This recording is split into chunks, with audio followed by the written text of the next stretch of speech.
Assalomu alaykum hurmatli teletomoshabinlar. O'rtada begona yo'q podkastining navbatdagi soni milliy davlatchiligimiz, milliy g'ururimiz timsoli bo'lgan sohibqiron Hazrati Amir Temur tavalludining 690 yilligiga bag'ishlanadi va bugungi bizning aziz mehmonimiz, demak Yozuvchilar uyushmasi a'zosi, Amir Temur davlat muzeyining mas'ul xodimi, O'zbekistonda xizmat ko'rsatgan madaniyat xodimi To'lqin Hayit bo'ladilar. To'lqin aka, xush kelibsiz. Rahmat. Taklif qilganingiz uchun rahmat. Salomat bo'ling. Rahmat. Assalomu alaykum. Bugungi mavzuyimiz juda ham dolzarb deb aytsak bo'ladi. Shoir til bilan aytganda, agar bir shoir til bilan aytadigan bo'lsak, ko'p jahongir ko'rdi bu dunyo deydi-ku. Haqiqatan tarixda imperatorlar ko'p bo'lgan, fotihlar ko'p bo'lgan, lekin ular orasida bir siymo borki, u nafaqat jahongirligi bilan, balki adolatliligi bilan, strategligi bilan, insonparvarligi bilan, ma'rifatparvarligi bilan ular orasida yulduzdek yaqqol ajralib turadi. Charaqlab turadi. Albatta, bu bizning bobo kalonimiz Amir Temur siymosi. Siz umringizni Temur va Temuriylarni o'rganishga bag'ishlagan fidoyi olimsizda. Menga juda ham qiziq mana shu Amir Temurga beradigan bahoyingiz. Marhamat. Albatta, avvalambor mana shu kunlarga yetib kelishimiz o'zi katta gap. Mana 5-fevralda, joriy yilning 5-fevralda prezidentimizni sohibqiron Amir Temur tavalludini keng nishonlash to'g'risida qarorlari chiqdi. Amir Temur boboni biz sifatlaymiz. Birinchi navbatda buyuk hukmdor deymiz. Endi buyuklikka erishishni o'zi juda ham qiyin masala. O'zlari aytadiki, bu inson deydi, o'sishi uchun deydi, bir umr kamlik qiladi deydi, buyuklikka erishish uchun deydi. Lekin bu odam buyuklikka erishdi. Buyuk deb ataymiz. Bu so'zni qo'llaymiz, hammaga ham qo'llamaymiz. Endi yengilmas sarkarda deymiz. Bunda ham katta qarab, bitta so'z bu kishini butun bir umrga baho beradi, yengilmas. Haqiqatan ham loy jangini ham yengilmaganlar chiqib ketdilar-ku. Qo'yan janglarda birontasi yengilmagan, lekin savol tug'iladi, nima uchun degan savol tug'iladi. Endi ilm fan homiysi deymiz. Haqiqatan ham qayerga borsalar ilm odamini ko'rsalar suhbatlashgan va sharoit qilib berganlar. Qiziqda. O'zlari aytganlar, mana bir joyda yig'ilishda, Qorabog'da yig'ilishda ham aytganlarki, men 10 ta ijodkorga, olimga homiylik qilyapman. Ey beklar, sizlar ham homiylik qilinglar deganda. Qarang. O'zi namuna bo'ldi. Ha, o'zlari namuna. Yo Shabistar qishlog'idan Ozarbayjon o'tayotganda, Mahmud Shabistarni eshitib qol, shu yerdamikin qabri degan. Ha, aniqlagandan keyin aholisini ro'yxatga oldirib, 20 kilo oltinni sovg'a qilib o'rgandi aholiga. Qarang. Nima uchun? 9 yoshlarida Mahmud Shabistarining Gulshan Rozdan kitobini o'qiganlar, she'rlarni yodlaganlar uchun qarang. Hurmat uchun. Yoki aytamizki, buyuk bunyodkor, yirik bunyodkor deymiz. O'qishdan qancha narsa qolgan. Bag'dodda ham bor. Hirotda ham bor. Hirotda ham bor. Afg'onistonda bor, Qozog'istonda bor. Mana Eronda bor. Qolgan O'zimizga gapirmasak ham bo'ladi. Endi shular safiga men taklif qilyapman, buyuk iqtisodchi degan sifatni ham qo'shaylik. Yangi haligi qirralari, lekin yana qirralari bor. Endi savol berishyapti, nima uchun deyishyapti. Mana Hurriyat gazetasida kuni kecha e'lon qilindi. 1-aprel sonida menga ham javob berib ketish kerak sifatlariga. Nima uchun degan savol. Nima uchun Amir Temurmi, Adam Smitmi? Adam Smit demak Shotland iqtisodchisi, dunyoga mashhur inson, yo Pekki bor, Rikardolar bor ular bilan birga. Shulardan farqi nimada? Nimaga biz Adam Smit bilan barobar qo'yapmiz? Deganda, mana Tuzuklar kitobida Amir Temur bobomiz Adam Smitdan 300 yil oldin yer rentasi ta'limotini yozib, isbotlab, amalda qo'llaganlar. Ya'ni masalan deylik, agrar munosabatlarda yer rentasi degan ta'limot bor. Bu degani oddiygina misol tushuntirish mumkin. Dehqonga yer berdingiz. 3 yil nima qiling? 3 yilga nima qiling? Amir Temur bobo soliqdan ozod qilganlar. Qarang, 3 yildan keyin ham hosilga kirsa, yildan keyin ham. Birinchi yili ixtiyoriy oling degan. Yana 3 yillik imtiyoz bor. Ko'rdingizmi?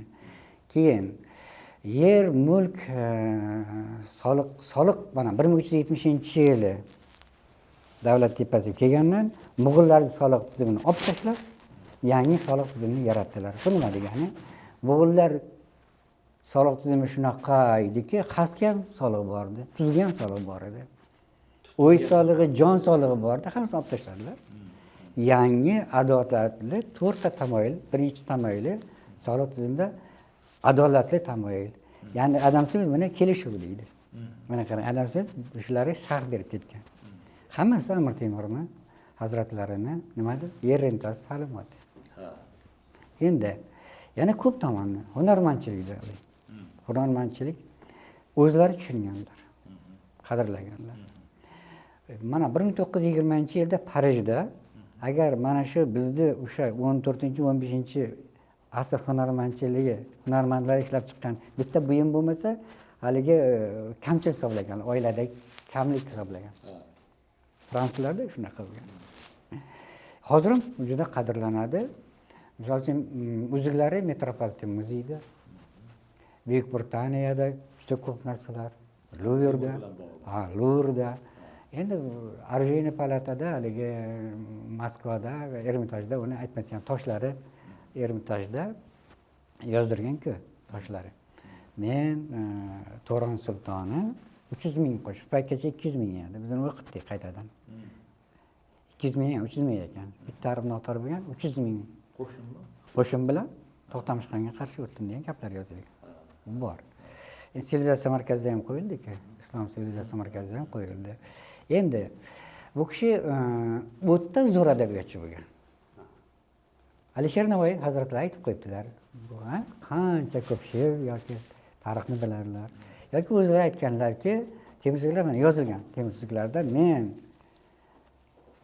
odam atodan to xotamgacha, payg'ambarimgacha va bugungi sultonlarni tarixini o'rgandim, inqirozini yoki yuksalishini hammasini o'rganib chiqdim degan. Qarang, tarixni shu darajada yaxshi bilganlarki, o'sha Afrosiyob tarixidan, Albert Tungan tarixidan Bilga Xoqon bu yerga kelaveradi. Atella deymiz. Yoki o'sha Ahamoniylar birinchi bizda bosqinchilik qilgan keyin Yunonlar juda yaxshi bilganlar. Yunon falsafasini zo'r bilganlar. Va uzr ustoz, shu joyda fikrlaringizda bo'lmasdan bir savol bermoqchimanki, bir fikr tashlamoqchimanki, mana siz ko'p sifatlarni aytyapsiz. Mana qo'lingizdagi kitob Temur tuzuklari.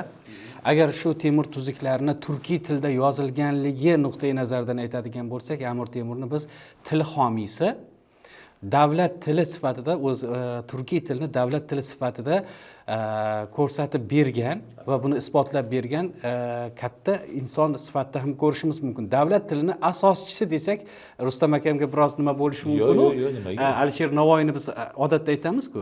Lekin bu fikr nuqtai nazaridan men aytgan bo'lardimki, Amir Temur turkiy tilning asoschisi degan ma'noda. Bizda davr shuni talab qilyapti. Mana bu bizning vazifamiz nima? Agar men bugun ijodkor sifatida to'g'ri, olimlar bilan ishlayman ko'proq.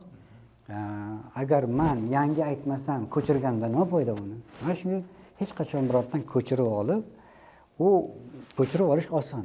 Lekin bugun biz tariximiz shuncha ko'p buzilganki, mana tamoman qaytadan yozishimiz kerak.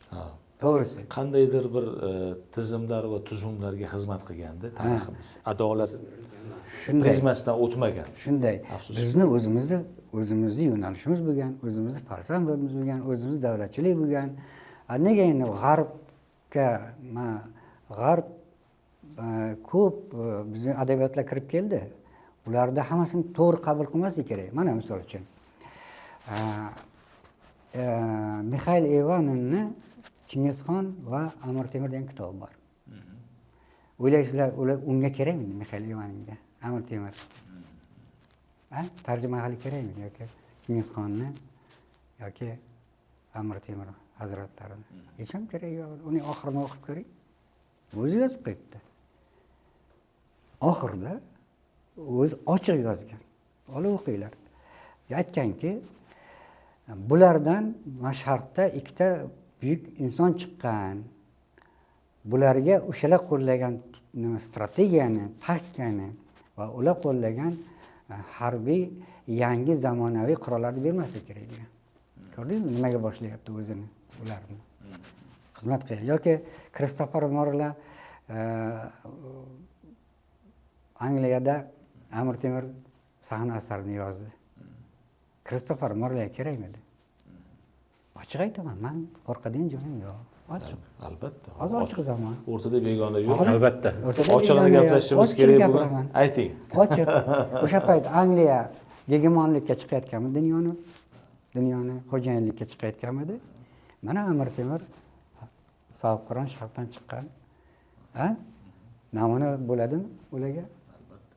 Demak, xo'jayinlik qilish kerak. Mana aytgan bu kishi dunyoga bitta xo'jayin bo'lish kerak degan gapni aytgan. Biz ham xo'jayin bo'lishimiz kerak degan. G'oyani ular ilgari surdi. Shuncha kerak edi. Yoki Angliya 1760-yillardan eshitib qoldiki, mana shu savol berishadi. Shunaqa Amir Temurning shunaqa kitobi bor ekanki, u juda noyob ekan. Uni qo'lga kiritish kerak. Jozef Uayt bilan mayor Devini Hindistonga jo'natishdi. Nima uchun? Missiya ularning shunday iborat ediki, olamgirdan kirish kerak, olamgirdagi qo'yniga kirish kerak, kutubxonasini ko'rib, shu kitobni olib ketish kerak. Kelishdi, podsho bilan yaxshi bo'lishdi, Ost-Indiya kompaniyasini tuzishdi va bir kuni so'rashdi. Kutubxonangizni ko'rsating deganda podsho olib kirib ko'rsatdi-da, burchakdagi aytdi. Mana bu Amir Temur kitobi va tuzuklar turibdi. Bunga tegmanglar. Buni bermayman. Bundan so'ramanglar, qo'yinglar dedi. Lekin ular yillar o'tdi, podshoni surib tashlab, buni ham olib ketdi, kutubxonani ham olib ketishdi. Biroq maqsad kitob bo'lgan. Mana mayor Devini o'zi yozyapti. Mani o'rtog'im Jozef Uayt Hindistonda xizmatini tugatguncha qancha mablag' ketsam, e'tibor bering. Qancha mablag' ketsam, qancha kuch ketsa ham temir tuzuklarni meni vatanim Britaniyaga olib keladi degan. Biz yozib qo'yibdi. 1783-yil 15-sentyabrda temir tuzuklarning asliyati degan maqolada yozib qo'yibdi. Londonda chop etilgan o'sha maqola. Yozib qo'yibdi shunda. Keyin yana mana shu kitobni muharrirligini qilayotgan paytimda 2007-yilda o'shani Jozef Uayt bilan mayor Devini kitobini topib, mana rasmiyan bu yerda berilgan, hozir shuni ko'rsatamiz. Shuni topdik-da va o'qidik mana. Bu yerda turk tilidan ko'chirilgan degan, mo'g'ul tilida degan deb yozgan ular. Lekin mo'g'ul tilida va shu kitobda juda ko'p o'zbekcha so'zlar bor. Snoska bergan.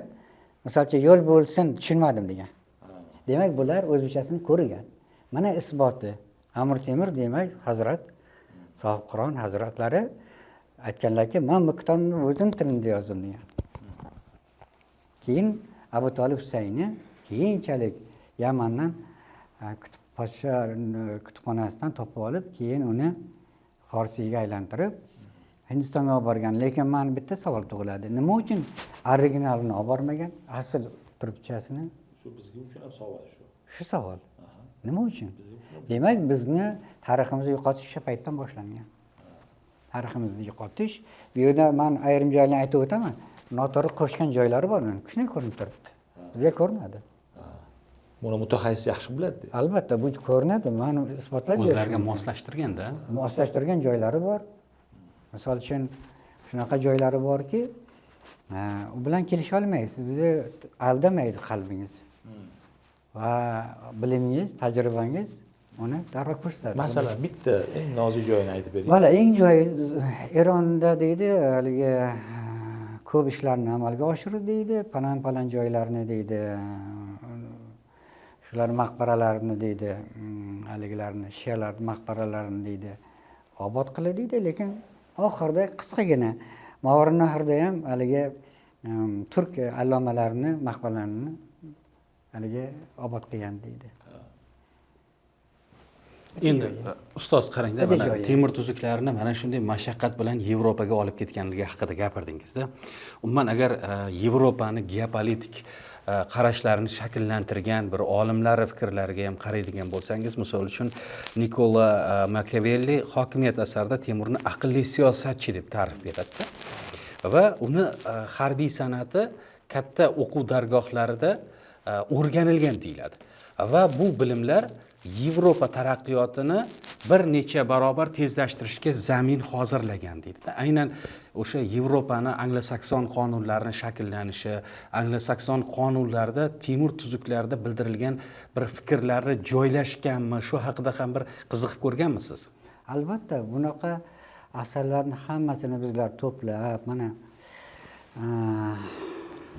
endi aytsak bo'ladi. Albatta, albatta. Bugun mana To'yga to'yana bugun mana shu qo'limizga tegdi, tandirdan olib Boray keldik. bo'lsin. Birinchi nusxasini mana shu ko'rsatuvga olib keldik. Amir Temur Qonunchilik 10 yillik 2017 da boshlagandik.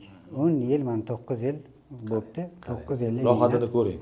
Albatta, albatta. Bunda demak bizni birinchi navbatda men akademik Dilorom Yusupovga, Xudo rahmati Ashraf Ahmedov, Ochil Bo'riyevga, mana tarix fanlari doktori professor Omonlo Bo'riyevga va juda ko'p bizga yordam bergan, xususan o'sha Frederika Bresson xonimga, Parijda professor, biz bilan birga ishlagan Hakim Sattoriga ayniqsa tashakkurimni bildiraman. Juda yaqindan yordam berdilar. Va juda ko'p kishilar, Shohsaxon O'ljayeva bizga bilan hamkorlik qildilar. Juda ko'p olimlar, 70 dan ortiq olimlar hamkor, bir kishining ishi emasda bu. Albatta bu o'zi bo'ladimi? Chunki ensiklopediya yaratish juda ham qiyin, uning shartlari bor. Birinchi navbatda manba bo'lish kerak. Siz to'g'ri manba berishingiz kerak. Identifikatsiya masalasi bizni qiynadi. Chunki shu paytgacha bir xillik yo'qdi. Hamma har xil yozardi. Birov u, birov bu. Misol uchun Sulton Husayn Bayqaro deb yozsak, birov Sulton Husayn Mirzo deydi. Shunaqa tortishuvlar bor, hammasi chiqib qo'yadi.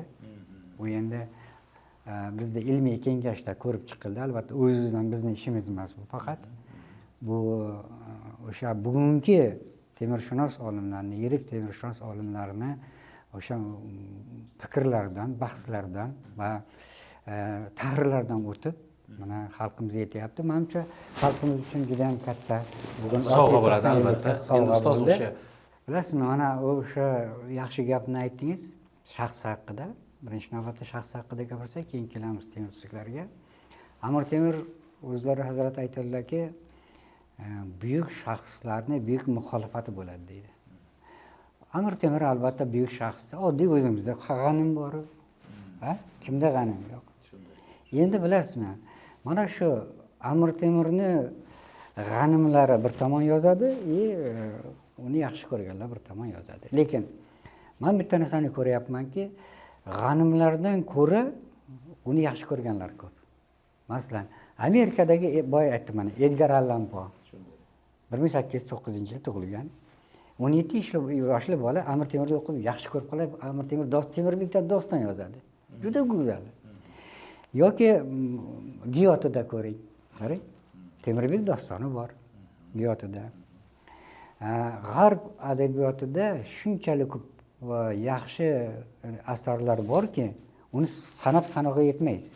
Hatto Rossiyada 18-asrda sana asari qo'yilgan. Amir Temur degan. Ular yomon qaramagan. Qachon yomon shakllandi? Masalan, Ibn Arab shohini aytishadiki, yomonlar yozgan deydi. Lekin bitta narsa, Ibn Arab shoh 12 yoshda shu yerga keldi. Nafaqat o'zi, oilasini ko'chirib keldi. Juda zo'r yashadi, ilm oldi, yaratilgan sharoitdan yirik olim bo'ldi va Usmoniylar paytida yozdi u. Ana Arab shohni Amir Temur asarini o'qiy bilish kerak. Uni uslubi bor. 3 ta voqeani keltiradi. Qarang, yana shunda foydalanadi usullardan. Eshitishimcha, rivoyat qilishlaricha, kim o'zi bilgan voqeani keltiradi.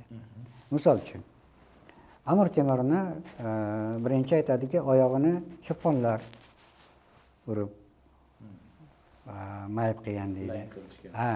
Yana bitta voqeani keltiradi, uchinchisiga aniq voqeani keltiradi. U Sistonda deydi, mana qo'ldan, oyoqdan yaralandi. Aniq voqeani keltiradi.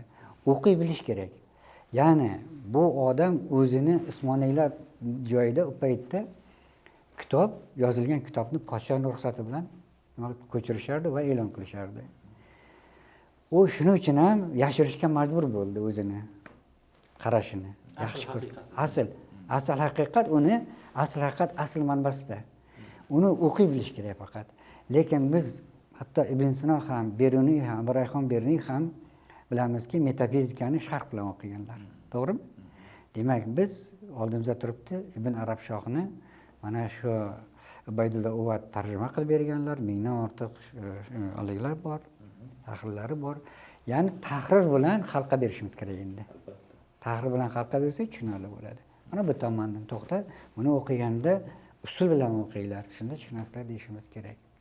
Chunki hamma kitobni o'quvchi birdan o'qib tushuna olmaydi. Albatta. Uni birinchi navbatda, misol uchun, har bir yozuvchi, ijodkorda ham o'zining uslubi bo'ladi. Agar uslubni bilsangiz, xarakterni bilsangiz, uni tushunasiz. O'zini tili bo'ladi. Tili bo'ladi. Shunday.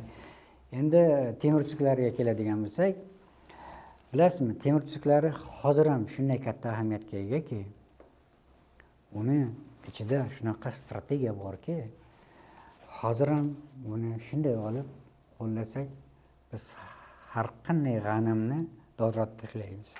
Faqat uni hozir aytganda o'qiy bilish kerak, sharh bilish kerak. Ya'ni shunday joylar borki, buni o'zi mana shu bir abzasli deymiz, bir nimani o'zi bitta kitob bo'ladi. Faqat uni sharhlab berishimiz kerak. Buni g'arb juda yaxshi bilgan. Buni o'qigan mansabdor, amaldor, hukmdor, demak, davlat boshqaradi, oson boshqaradi. Buni bilgan talaba o'zini kimligini anglaydi, yaxshi o'qiydi. Buni bilgan maktab o'quvchisi juda ko'p nasihatlar oladi va o'zini u ham tez taniydi. Qarang, qanaqa. Keyin bu qomus, o'zimizning qomusimiz birinchi qomuslardan biri. Chunki ham kichkina, ixcham, lekin bitta gapi, bitta kitob bo'ladi. Bir yostiqda kitob bo'ladi. Shuning uchun buni deylik, mana qaysi bir mamlakatda ma'ruza qilgan bo'lsam, birinchi Amir Temur o'zlari haqida va temurchiliklar haqida so'raydilar. Qarang, g'arbda shu darajada, qarang, qiziqish. Shu darajada o'qitilganki, g'arb emasda Napoleon ham o'qigan, qo'llagan. Ha? Qo'yan hukmdorlar ham o'qigan buni. Hozir ham ko'pchilikda Istonda ko'p hukmdorlarni ko'p dasturul amalida ularni. Istonda turadi yoki son tagida turadi. Yoki yastig'ini tagida. Buni yashirmaydigani mani o'zim ham, mani o'zim ham stolimizda, ishxonamda doimo turadi va uyda ham turadi. Doimo. Amir Temur bilan bog'liq juda ko'p rivoyatlar, miflar bor-da, ustoz. Ularni ko'pchiligini agar borib qaraydigan bo'lsangiz, lekin hammasida borib o'sha adolat haqida bitta joyga kelganda bahs to'xtaydi-da. Misol uchun men bir eshitganman, Rossiya imperatori Pyotr I Temur qabri ustiga barcha hukmdorlar uchun ibrat degan bir yozuvni yozdirib qo'ygan deyshadi va Stalin uni o'chirtirgan deyshadi-da. Yoki mana Ikkinchi jahon urushini boshlanishi bilan bog'liq ham bir gaplar yuradi-da. Mistik voqealar deymiz, lekin qaysidir ma'noda bir haqiqat bordek ko'rinadi-da. Amir Temur shu ma'noda aytadigan bo'lsak, bu juda katta siymo. Unda faqat bu dunyoviy bilimlar emas, bir ruhiy juda katta bir quvvat ham bordek-da. Yengilmasligini sababini tashkil etayotgan omil menimcha mana shu fikrda yashirin bo'lsa kerak-da. Endi bilasizlarmi, har qanday masalada taraflar bo'ladi. Qaysi masalada 2 taraf, qaysi masalada 3 taraf, 5 taraf. Bu masalada ham tarafkashlar bor. Bir taraf tan oladi, ikkinchi bir taraf tan olmaydi, lekin undan qat'iy nazar birga kelishida endi biz yaratilganmiz hammamiz. Ruhoniyat dunyosi bor dunyo. Tan olmayman desangiz, voqea to'g'ri kelib turibdi. Lekin tan olmayman desangiz, balki qo'liga yoqasiz. Ham bu tarafdagiga. Tan olaman desangiz, bu tomonga yoqmay qolasiz. Lekin faktlar bor. Lekin faktlar bor. Endi bir tomoni bor. Temirbek ism Stalin nima degani? Po'lat deganimi? Stalin ham o'ziga laqab shundan tanlagan. Va urush, mana qarang, o'sha Ikkinchi jahon urushdagi haligi nima bor-ku?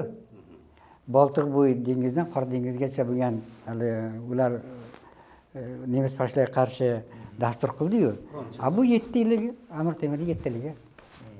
Yoki nimani haligi Jukovni kechasi nur bilan haligi urushga kiradi-ku. Amir Temur strategiyasi, choraynasi. hamma strategiyasi. Rad to'pi. Rad Amir Temur rad to'pini kirgizgan. Ya'ni Rad to'pini yangi jangovar qurol. Rad degani Qur'oni Karimdagi rad surasi mo'min qaldiroq degan ma'noni bildiradi. Bobur nimada aytadiki, Bobur yozganki, u rad to'pini bo'qi deydi, katta shar bo'lardi, u mis qalayroqdan yirtilib qo'yilardi. Katapultani aytyapsizmi? Ha. Yo'q, katapultadan farq qilgan u. Farq qilgan. Farq qilgan. Masalan, aytadiki, shu ikkita sharm deydi, o'qin deydi, bitta tuya aram ko'tarardi deydi. Ya'ni Amir Temurning butun faoliyati xalqqa qaratilgan.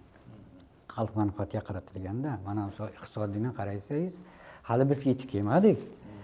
Amir Temurning iqtisodiy islohotlari nima uchun tez o'z effektini bergan, natija berdi? Bu savolga hali javob bermadik. Men qismagina 1-aprelda Hurriyatga asos qisman javob berib ketdim. Uni yostiqda kutib yozsa bo'ladi. Hali u kelamiz unga. Xolos. Men hisob bersiz bitta savolim bor edi. Buyuklarning buyukligi ularning bolaligidan qidiriladi. Amir Temurni rivoyatlariga ko'ra, mana o'z ichida yurgansiz, bilasiz, tug'ilishi bir bashoratlar bilan haligi otasi tushida bir farishta ko'rib, farishta unga qilich berganligi yoki o'sha sohibqiron degan so'zni o'zi hammaga berilmaganligi, dunyoda 3 ta sohibqiron o'tgan deyiladi. Ya'ni 2 ta sayyora to'qnashgan paytda tug'ilgan farzandga har 700 yilda bo'lar ekan. Birinchi Aleksandr Makedonskiy, keyin payg'ambarimiz, keyin Amir Temur deyiladi. Har 800 yilda. Umuman shu Amir Temurning bolaligi bilan bog'liq nodir bir faktlar bo'lsa. Albatta, bu yaxshi mavzu. Men o'z kutib turuvdim. Savolni berasizmi yoki o'zim aytaymi? Bilasizmi? Aytavering agar mana shunday fikrlar bo'lsa. Amir Temur birdaniya tarix sahnasi paydo bo'lib qolgan shaxsimiz birinchidan. Tarixiy zaruratidan bor-da. Qarang. Biz ulardan nimani qabul qilishimiz kerak degan savol qo'yishimiz kerak hozir. Bugun ham yoshlarimizni Temirbekka o'xshagan, mayli harbiy chiqmasa ham olim chiqsin, yirik shoir chiqsin, ijodkor chiqsin. Mana shu. Siz aytgandek, Amir Temur hali tug'ilmasdan oldin hatto Ibn Xaldun degan mana bilasiz. Ajoyib, juda katta bir faylasuf. Unga o'sha Amir Temur tug'ilmasdan oldin aytishgan. Shunday sharqda bir bola tug'iladi, u hukmdor bo'ladi, u xalqini mo'g'ullardan ozod qiladi va sen u bilan uchrashasan degan. Nima uchun uchib keldi? Nuroniy chol shartmidi? Misrda katta bir baland qalasidan arqon bilan tushib keldi. U qal'aning 30 metr balandligi. 40 metr. Taqiqlangan bo'lgan bunga. Chiqishi nimada Qurshovda bo'lgan, lekin tushib keldi. Qo'rg'ondan. Tushib kelib 35 kun suhbat qildi va Amir Temurni men hukmdor desam, bu mendan ham zo'r qo'lim ekan-ku deb tan beraverdi. Qarang. Demak, hali Amir Temur tug'ilmasdan oldin ruhoniyat dunyosi ma'lum edi. Nima uchun qirg'in qildi? Kechda Mo'g'ullarga ham aytishgan. Endi bilasizmi, u paytda kompyuter yo'q edi, hozir texnika bo'lib ketdi. Ong zo'r ishlardi, ongasi zo'r ishlardi. Ong bilan bog'liq ko'p narsa ongda saqlanardi. Hozir biz kompyuter suygan bir texnika quliga aylanib qoldik hozir.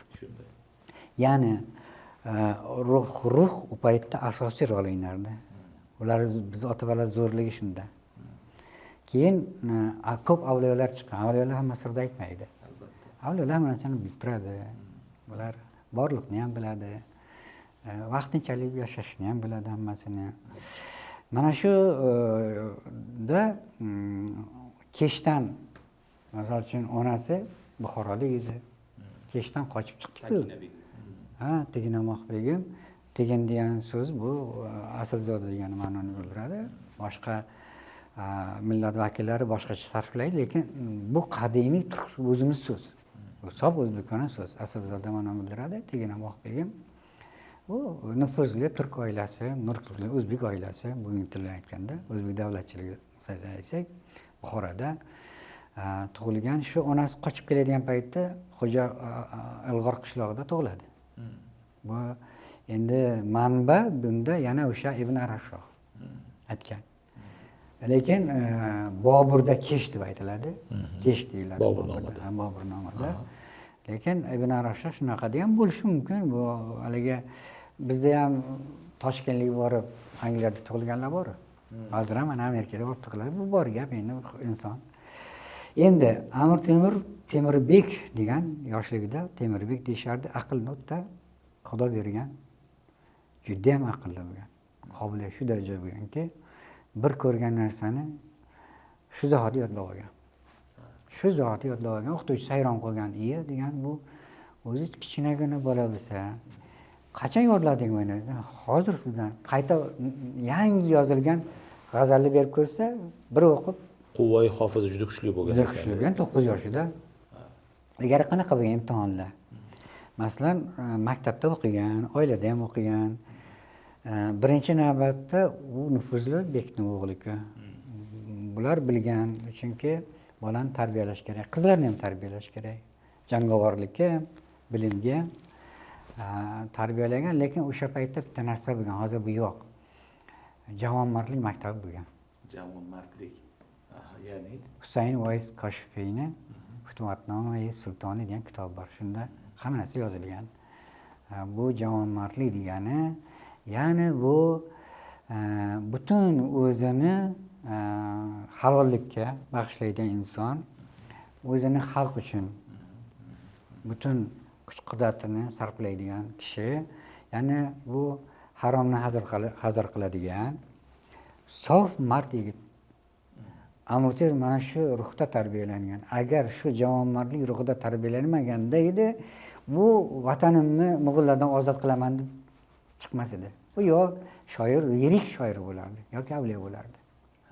Bildingiz?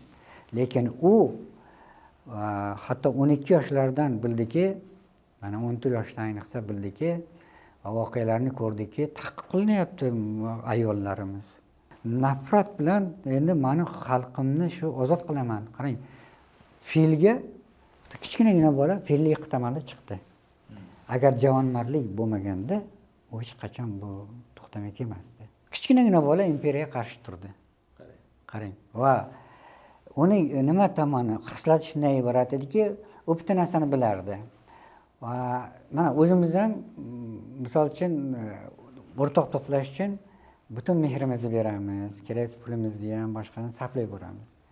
U hech narsani o'rtoqlardan ayamasdi. U o'rtoqlari oldida mard edi. O'rtoqlari oldida mard edi. Hamma mard odamni yaxshi ko'radi, shuning uchun atrofda to'planib qarang. Hatto Tikrit qalasini olganda Iroqda Tikrit qalasini oldilar. Bitta bek, amir yarador bo'ldi. Endi qarang. Bu kishi hukmdor, 27 davlatni birlashtirib, imperiyani, sulolani hukmdori. Ular u kishini qiladigan ishi yo'qmi? Boshqa. Mingta tashchi bor. Lekin shu bekni borib ko'rdilar. nega? Chunki inson askar, inson azizdi u kishi uchun. Xizmat qildi u. Tikrit qalasini olishda, yarador bo'ldi. Tabiblarni olib bordi, tabibni. Keyin so'radilar, qancha buni davola, qancha mablag' ketsam beraman. Keyin tabib aytdiki, bir kunda shunday 1000 dinor, 1000 tanga, oltin tanga kerak ketadi. $1000 ko'pda hozirga. Ha. Aytdilarki, xazinadan berilsin dedilar.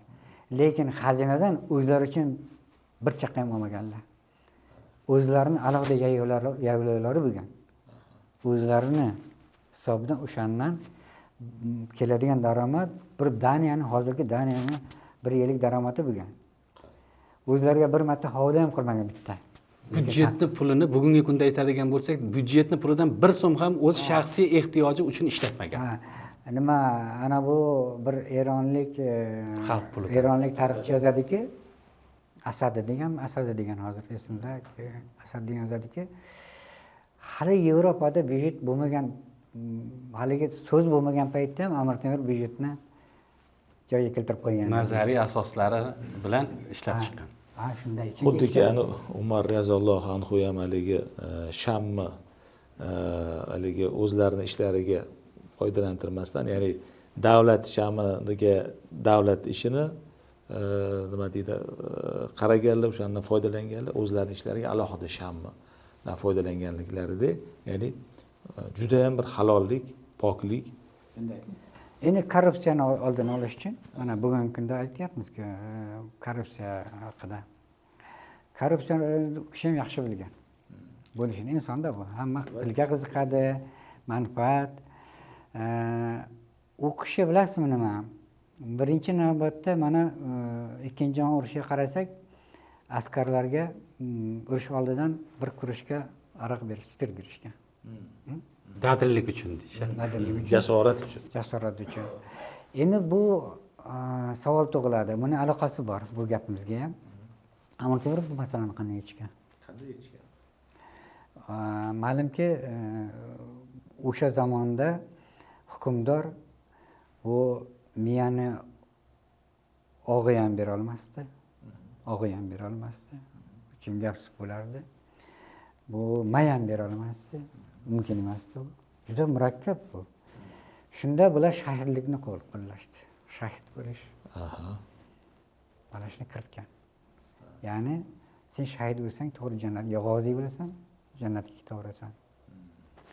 Bu yechim eng yaxshi yechim edi. Chunki o'zi ham shuda. Mohiyada ham shu. Sani 100 yil yashashingdan foyda yo'q. Sen shunday qisqa umr ko'r, kerak bo'lsa. Lekin u afsona bo'lsin. Lekin afsona.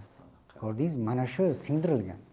O'lganingdan keyin ham yasha. Uni askarlari qo'rqmagan o'limdan. O'lim bu o'liga singdirilganki, o'lding, qutulding emas. Yana yashaysan. Mana shuni shu asr, o'tgan asrda aniqlashdi-yu. Shu joyda Rustam aka, ayting, siz ham kelmay aytaman. bir nozik nuqtaga keldikda. Men Marsel Bryonni Men kim Jahongir Temur adashmasam asar nomi, shu kitobni o'qiganimdan keyin Amir Temurni yana umuman boshqa bir qirra tarafdan kashf etdim.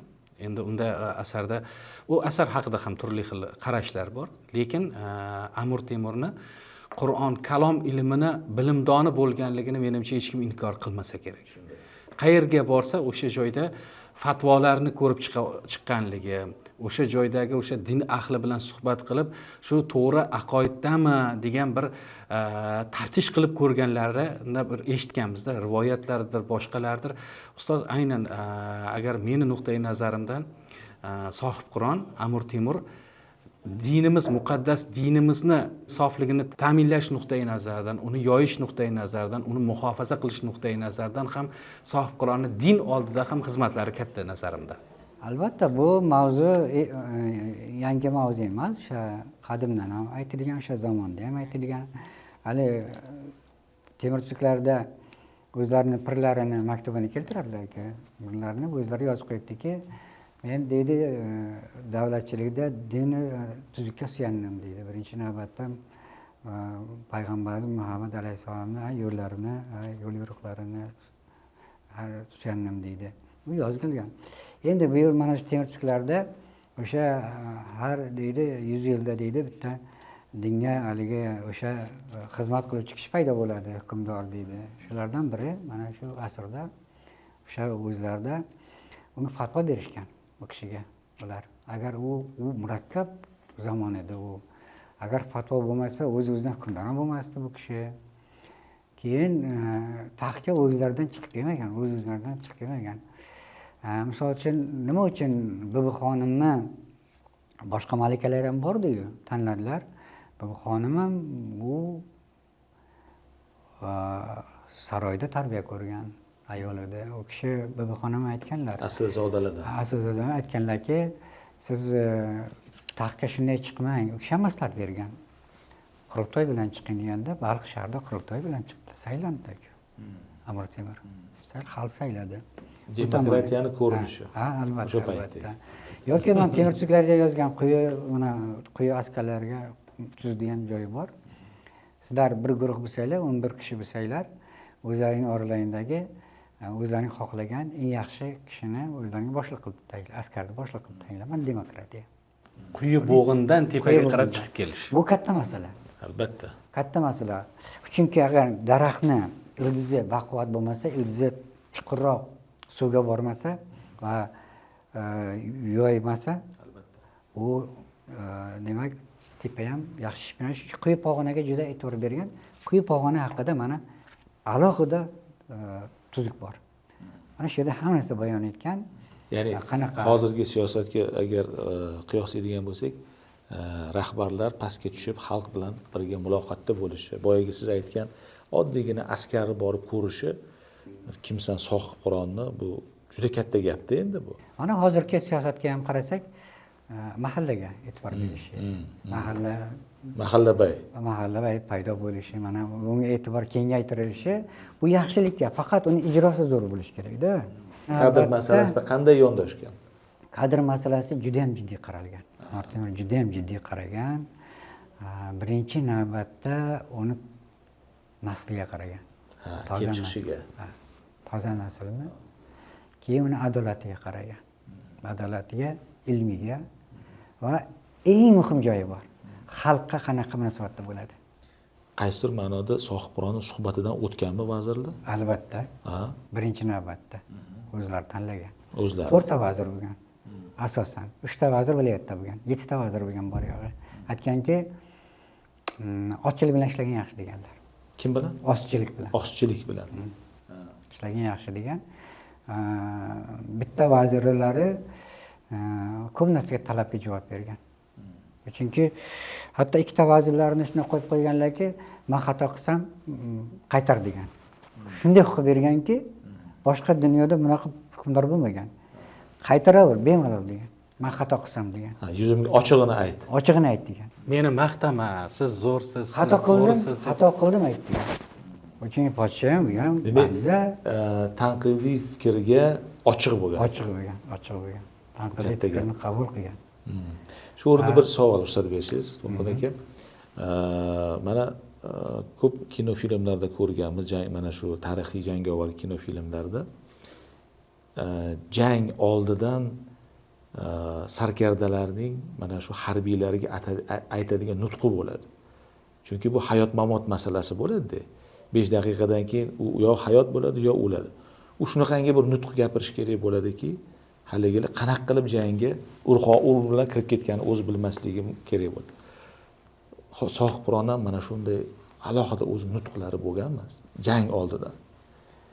Hamma jangda birinchi u yoqda chunki qo'rquv bo'ladi hammada. O'zlari boshlab bergan. Hammada bo'ladi-ku, insonmiz-ku biz. Shunday. Bilasizmi, birinchi jangda u kishi jangdan oldin ko'rik o'tkazganlar. Ko'rik. Yurib, Harbiy parad. Parad o'tkazganlar. Bugun tilda aytganda parad o'tkazganlar. Keyin u kishi shunday bo'lganki, hali jangdan oldin g'alaba tayyor bo'lgan. Ruhan. Yo Dastur bo'yicha. Igna ham shu kamon ham qayerda turib, hamma joy-joy bo'lgan. Shuning uchun ham g'alaba oldindan o'ylangan bo'lgan. Tayyor bo'lgan. Keyin bilasizmi nima? Albatta Sohib Qur'on Amir Temur jang oldin hammani yig'ib, askarni yig'ib tepaga chiqib, ovoz shunaqa yo'g'on bo'lgan. Ovoz juda ham zabardast va nutq so'zlaganlar. O'sha. Nima deganlar? Birinchi navbatda bu dunyoning mohiyatini gapirganlar. Va sendan nima qoladi bu dunyoda? Eng katta savol. Orqangda kim turibdi? Vatan, oilang, xalq turibdi. Yengsak g'olibmiz. Halok bo'lsang, aytgan shahidsan, g'oziysan, jannatga tushasan. Bu bor gap. Buni hech qanaqa qochib qutulolmaysan. O'zlari ham aytgan. Ikki jangda degan ikkita hodisa sodir bo'ladi degan. Yo g'alaba qilasan, yo o'lasan degan. O'zlari ham shunday kirgan. U tayyor. Mana aytdilar-ku boya. Marshal Bron haqida aytdilar. Bu kitob Marshal Bron o'zi qiriti varaq yozgan. Bor yo'g'i. U 30 ga yaqin buyuklar haqida kitob yozgan, lekin u kitob shishirilgan. Bu yerda teskari gaplar bor. Shuning uchun biz tavsiya qilmaymiz uni hammaga, nimaga. To'g'ri, zo'r xalq uchun ular nima deydi? Hozirgi tilga aytganda bu biznes uchun yozilgan kitob. pishirilgan u. bestseller. Ehtiyoj borki shu kitobni yozganda. Qarang, shuni hisobga olganda Qarang, shu joyda yana bitta savol. Amir Temur ba'zi bir sarkardalarga, mana shunaqa katta hukmdorlarga o'xshab tomosha qilib turganmi jangda yoki bevosita ichiga kirgan? Masalan, tashqaridan boshqarib turadigan hukmdorlar bor va ichida o'zi bevosita ishtirok etadiganlari bo'ladi. Qaysi uslubda u kishi turganlar, qaysi tarafda turganlar? yaxshi yaxshi savol berdingiz. O'z paytida savol berdingiz. Dastlabki paytlarga qarasak, manbalarga o'zlari boshlab kirgan. Chinoz jangida o'zlari ham kirgan va Qamariddinga qarshi janglarda mana o'g'lini tashladilar, keyin oxiri o'zlari ham boshqa janglarga qarasak, keyingi janglarga qarasak, ko'proq chetdan boshqarganlar. Chetdan boshqarib turganlar. Chunki nima uchun? Uni sababi bor. Uni sababi shuki, agar podshoh halok bo'lsa, butun tarqab ketadi qo'shin. Uni yaxshi bilganlar. Misol uchun nimada ham shunday bo'ldi, jangga kirdi, mana nima Daydi o'q kelib qolishi mumkin-da qayerdandir. Kutilmagan. Shayboniy xon kirdi. Asosiy kuch shunga tashlanadi-da. Agar hukmdor Bu kirganligini bilsa. mas'uliyat. Bu 200 ming, 300 ming qo'shin mas'uliyati va xalq mas'uliyati. Xalq manfaati uchun ham podshoh o'zini saqlash kerak bo'lgan. U qo'rqqanidan emas. Yo'q. Misol uchun mana Boyazid bilan jangda bemalol shaxmat surib o'tiriladi deydi. Keyin Boyazidni olib kelishdi deydi. Manbalarda. Shunga kelyapmiz o'zi. Eng tarixiy janglardan bittasi. Tarixiy janglardan. Endi Boyazidni qiziq mana u bir shartlab ko'raylik-da. Boyazid agar shartda tarbiyalanganda edi, urushmas edi. Tarbiyasi g'arb bilan bog'liqda-ya. G'arb tafakkurini chetga surib qo'yadi. Ya'ni bugunga qaraydi, texnologiyaga qaraydi. Hozir mana yaponlar nima qildi? G'arb texnologiyasini qabul qildi, lekin yapon ruhini saqlab qoldi. Ustomonligi shunda ularning. Bizda tafakkur birinchi o'rinda o'ynaydi. Tafakkur bilan, mantiq bilan mushohada qilamiz. Amir Temur shunday edi. U xatlarni qarang, Boyazid yozgan xatlarda o'sha tafakkur, mushohada, mantiq bor. Ya'ni, urushmaylik, boshqa qilaylik. ikkita turk bir-birini qorin to'kmasin. To'kmasin degan gaplar juda keyin salohiyat bilan, noziklik bilan yozilgan. Amir Temur xatlari Boyazidni ko'ramiz, g'arbona tafakkur nima bilan? Dag'dag'a bilan. Dag'dag'a, kibr bilan. Sen kimsan? Sen bekni o'g'li bo'lsang, men podshoman. Seni yanchib tashlayman. Amir Temur Xudodan qo'rqgan. Tafakkuri keng, shartni o'z prinsiplariga sodiq. O'z mantig'ini olgan. Keyin Taptazoniy bilan Jurjoniy nimaga chaqirdi u yoq? Yoniga. Mana aytishadiki, bizda eski aqida kelyaptiki, Samarqandga olib kelgan ko'p nimani to'g'ri taklif qilgan, lekin kelgan olamlar ham bor. Jurjoniyni olib kelmaganlar.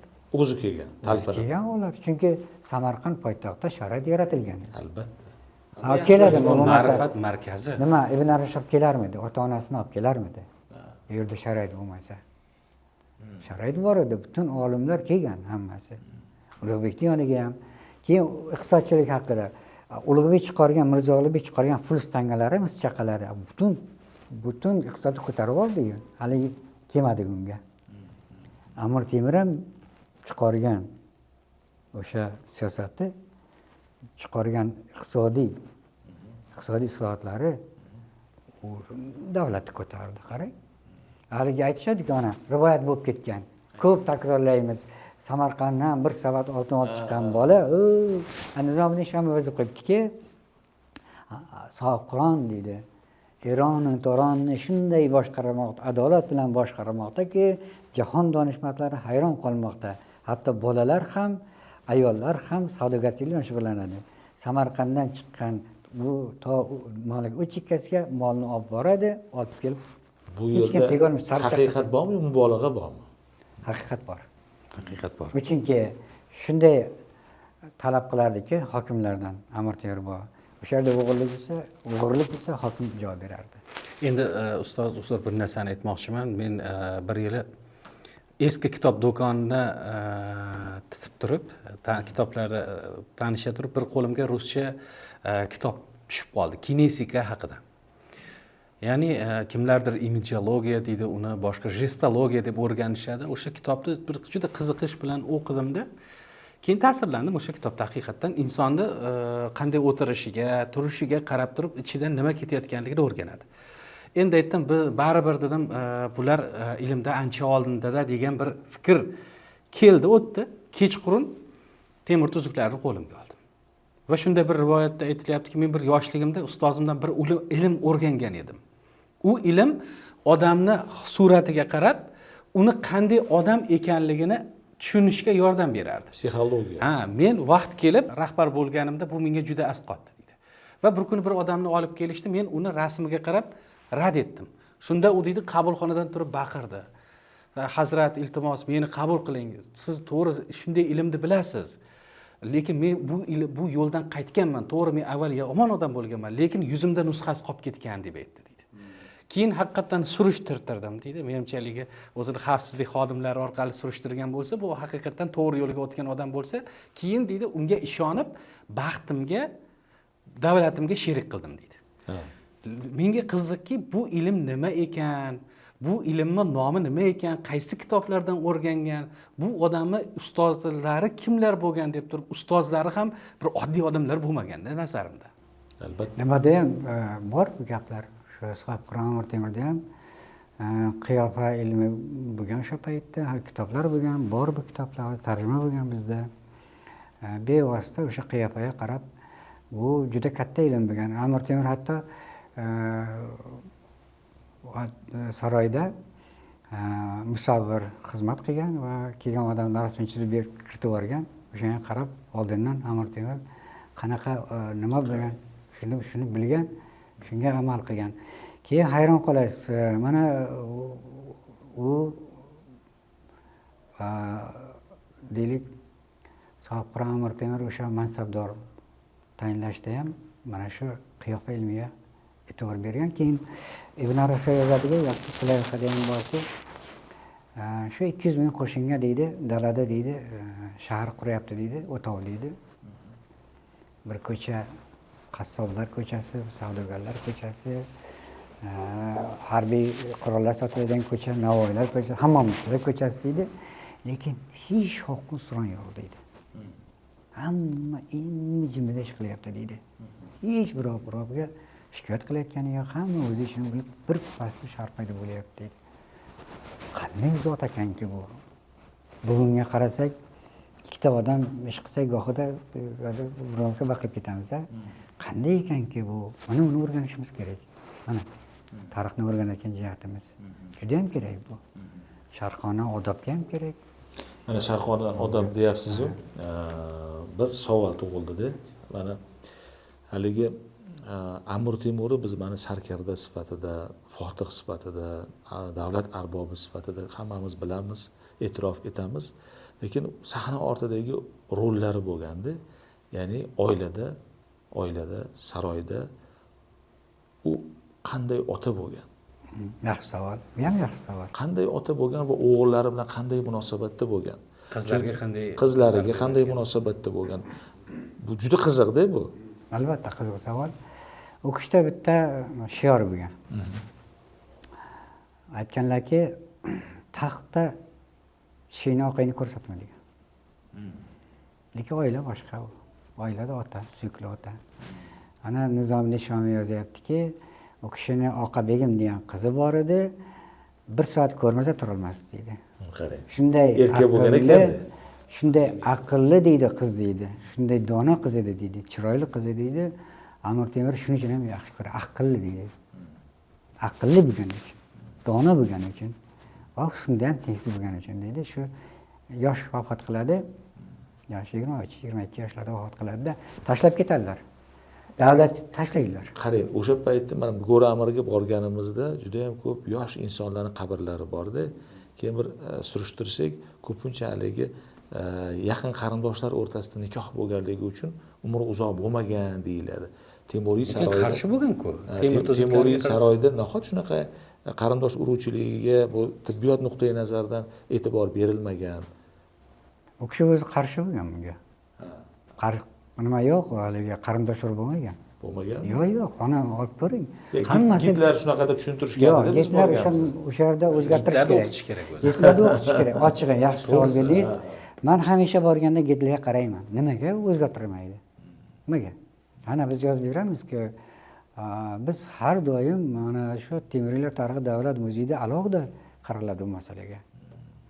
Nima uchun hali ham eski Samarqandda, Buxoroda eski. Bizni yuzimizda bu. Endi qarang. Mana shu qizi o'ldi. Jahongir Mirzodan ayrilgan, 20 yoshda ayrildi. O'g'li o'lib ketdi-yu. Unda bir tashlab qo'yildi davlatni. Oqa begim o'lgandan keyin tamoman dunyodan ko'ngli sovdi bu odamni. Bu oddiy odam edi. Tamoman zaxga berib yotdi. Hech 2 oy chiqmadi ko'chaga. Keyin Qutlug' Turkon opasi kirib tushuntirdi. Vazirlar, no'yonlar kirib tushuntirib zo'rg'a olib chiqdilar 2 oydan keyin. Kerak emas menga dedilar. Hech narsa kerak emas dedilar. Ko'rdingizmi oilaga qanchalik nima bo'lgan. Keyin hatto nevarasi Pir Muhammad qiynalib qolganda butun Xitoyga yurish qilaman deb turgan paytda oldin. U kishi Hindistonga burdi-ku. Pir Muhammadga yordam berish uchun burdi. Nevaraga yordam berish uchun. Xitoyga boraman dedi. Agar bormasa Pir Muhammad u yerda halok bo'lishi mumkin edi. Bitta masalasi shu, Hindistonga yurish masalasini. Aytishadi, u yerda yomon buzg'unchilar ko'payib. Keyin qiziq odam bu, nafaqat oilaga mehribon. Butun dunyoga mehribon odam edi bu. Ya'ni mana bitta misol keltiray, juda ko'p misollar keltirishim mumkin. 1374-yilda Kashmir viloyatidan xat keladi. Yordam bering, Kashmirda odamlar buzilib ketdi deydi. Keyin yondagi vazir aytadiki, o'zimiz endi 4 yil bo'ldi. Davlatchiligimiz boshlaganimizga nima kerak bu? Begona davlat deydi, begona viloyat deydi. Keyin u kishi aytadiki, yo'q, biz deydi davlatchiligimiz boshida yer shari, yer yuzi mana hammamizniki. Demak, u xalqqa yordam qilsak, ular ham bir kishi yordam qiladi. O'sha joyi yaxshilik bo'lsa, biz Xudoning oldidagi vazifani bajargan bo'lamiz deb Ali Hamadoniyni chaqiradilar. O'sha paytdagi eng nufuzli avliyo, juda 700 ta shogirdi bo'ladi. Shogirdinglaringizdan shu nimaga Kashmirga boring deylar, qabul qiladilar. Kashmirga boradi u odam, avliyo. 10 yil xizmat qiladi. Juda Kashmirlik yoqib qoladi kashmirliklarga. Kashmirda joyiga keltiradilar. Keyin Kashmirliklar hatto u kishi vafot etganda 1384-yilda Ali Hamadoniy vafot etadi. Bermaylar nimasini. O'sha yerga ko'mamiz, shu yerda qolib qolamiz bu kishini deb. Mana Kashmirda bugungi nufuzi ham Amir Temur bilan bog'liq. Yoki me'morchiligini oling. Hindistonga qurilgan Toj Mahal Amir Temur boshlab bergan me'morchilikning eng yuksak darajasi. Yozib qo'yibdi u yerda. Usta Sharif Samarqandiy va Muhammad Samarqandiy va usta Muhammad Buxoriy yozib qo'yibdi ustalarini. Biznikilar borib qurgan. Ha. Bevosita o'sha hind nimalari bilan birgalikda qurgan. Me'morchiligimizdagi hatto mana g'ishtni olib ko'ring. Endi men agar g'ishtni tarkibini, ximiyani bilmasam, men ximiya bilan shug'ullanishga to'g'ri keladi. Fizika bilan ham. Fizik xususiyatini bilishingiz kerak. Amir Temur va Temuriylar davridagi birgina bunyodkorlik ishlarini bilishimiz uchun, men ma'qul o'tishim uchun nafaqat tarix ilmini bilishimiz kerak. Kimyo, fizika, boshqa fanlar, matematika, geometriya, hammasini xabardor bo'lishimiz kerak. Chunki shuncha yil turamidi bo'lmasa? Shunday aniqlik bilan geometrik shakl, matematik hisob-kitob bilan, geometrik hisob-kitob bilan qurilganki, kimyoviy tarkibi, fizikaviy tarkibi hamma joy-joyiga qurilgan. Masalan, maqbaralari tagida suv bor. Suv bor joyda yaxshi turadi bino. Keyin ob-havo yuradigan joyda quriladi unaqa binolar, yaxshi turadi. Keyin g'ishi korroziya uchramaydi. Qanday topdi ular? Qorishmasi tingillaydi. Hozir buni qorishma bilmadim, bormi yo'qmi? Yo'qsa kerak. Ranglarni ayting. Ranglari o'chmaydi, hayron qolasiz, hal topmadik. Keyin chizig'lari bor. Sherdor mozasidagi chiziqlar shunchaki chiziq emas, har bittasi hisobi bor. Sherdor orqasidagi quyoshning nurlari bor, har bittasi hisobi bor. bu ma'lum bir nuqtadagi, ma'lum bir hisob kitobdagi nuqtalar. har bir nuqtasi g'ij g'ij ma'no. Har bittasida hisob kitob bor. Uni hisoblaysiz, qurilgan yillik kelib chiqadi. Endi katta bir mas'uliyat turibdi-da oldimizda. Amir Temur haqida buyuk bobo kalonimiz deymiz, maqtanamiz, kezi kelganda g'ururlanamiz, ko'pchilikka gap bermaymiz, lekin Temur tuzuklarini o'qimaganmiz, ayrimlarimiz. Amir Temurni faqatgina maktabda o'rgangan, u maktabda ham qanday ahvoli qanday edi bilardik-ku. O'zbekiston tarixida bizga o'rgatgan 3,5 qatormi gap bor edi. Amir Temur qonxo'r jallod bo'lgan, odam chanoqlardan minoralar qurgan degan gap bor edi. Lekin o'sha bilimni keyinchalik eshitgan, bilganlarimiz asosida to'g'riladiku, lekin Amir Temurni biz qanday tushuntiryapmiz odamlarga? Qanday chinakam uni buyukligini anglab yetyapmizmi degan bir savol bor. Yaxshi savol bo'ldi. Mana shu sizning gapingiz yaxshi. Mana Stalin Bartorovni chaqirdi deylik, ha? Va ziyolilardan o'sha poshsha davrida ham, Rossiya poshshalik davrida ham ziyolilarda eshitdi ular.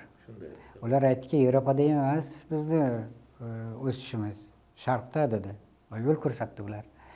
Keyin o'sha sotsialist bolsheviklar ham Stalin ham qiziqdi, bu xalqni qanday qilib bo'ysundiramiz degan masalalar bo'lgan.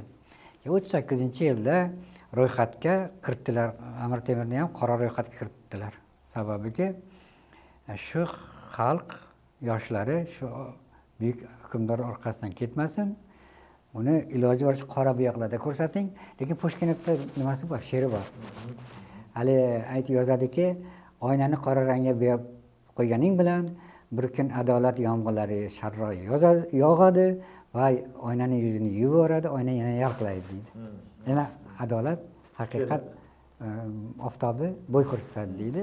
Xuddi shunday bo'ldi. Ming urib qora bo'yagani bilan mana biz yashirmaymiz.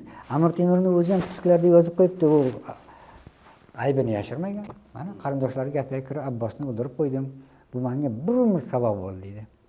Kimda bo'ladi Abbos? Amir. Yaqin amir bo'ladi. Yomonlashadi, shunday yosh yigit, 24 yoshlar yigit Amir Temur ham, u ham tengli yosh, yomonlashadi, bu menga qarshi deb o'limga berib yuboradi. Bir umr sabab bo'ldi. Shundan keyin hech qachon aybi bo'lsa jazo berdi, bo'lmasa yo'q. Inson bilan qarang, saroydagi bitta farrosh kasal bo'lib qoladi. Shuni ham e'tibor beradi. Xodimparvar. Haqiqatan ham Amir Temur uchun nima uchun o'sha sarkardalar, o'sha sarbozlar deymizmi, oddiy askarlar jonini berishga tayyor edi. Chunki uni hamma bekami ko'st davlat rahbar sifatida nima majburiyatni zimmasiga olgan bo'lsa, o'shanisini ta'minlab qo'yganda, hattoki ertaga halok bo'lgan taqdirda uni oilasiga umrbod nafaqa tayinlangan. Albatta Amir Temur mavzusi bir shunday bir ummon desak bo'ladi. Amir Temurning merosi, bu renesanslar qayerdan paydo bo'ldi? Bu Markaziy Osiyodagi bugungi birlik deymizmi? Turkiy xalqlarning ulug'vorligi deymizmi? Bularni ko'p jihatlari Amir Temurga borib taqaladi. Amir Temur katta O'zbekiston tarixini katta bir boyligi va katta bir bo'lagi. Biz chinakam millatimizni buyukligini ilg'amoqchi bo'lsak, har kuni his etadigan bo'lsak, har kuni Amir Temurni eslashimiz kerak nazarimda. Uni Temur tuzuklari nafaqat bizga bugungi avlodlar uchun, kelajak avlodlar uchun ham juda katta meros.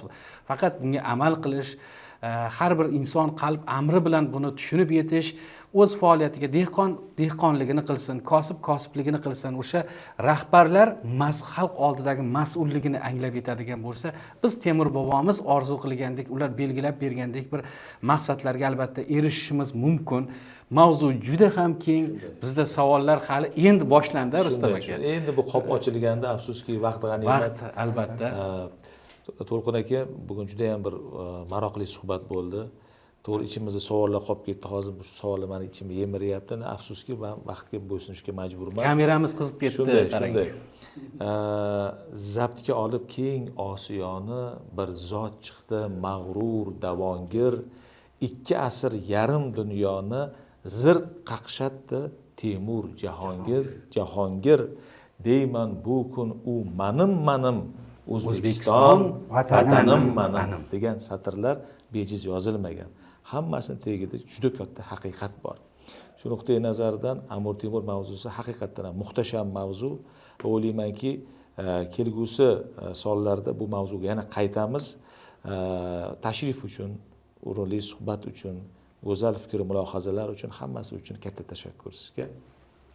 Demak, aziz yurtdoshlar, muhtaram teletomoshabinlar, o'rtada begona yo'q podkastining bugungi sonidagi samimiy suhbati ishtiroki uchun Temurshunos olim, taniqli adib, O'zbekistonda xizmat ko'rsatgan madaniyat xodimi, O'zbekiston Yozuvchilar uyushmasi a'zosi, eng ulug', eng aziz xalqaro tanlov, ko'rik tanlovi g'olibi, bu unvonlarni aytsak ado bo'lmaydi. Biz uchun qadrli ustozimiz To'lqin Hayitga minnatdorlik bildiramiz. Siz bilan keyingi dasturlarga qadar xayrlashamiz. E'tiboringiz uchun tashakkur. Salomat bo'ling. Rahmat.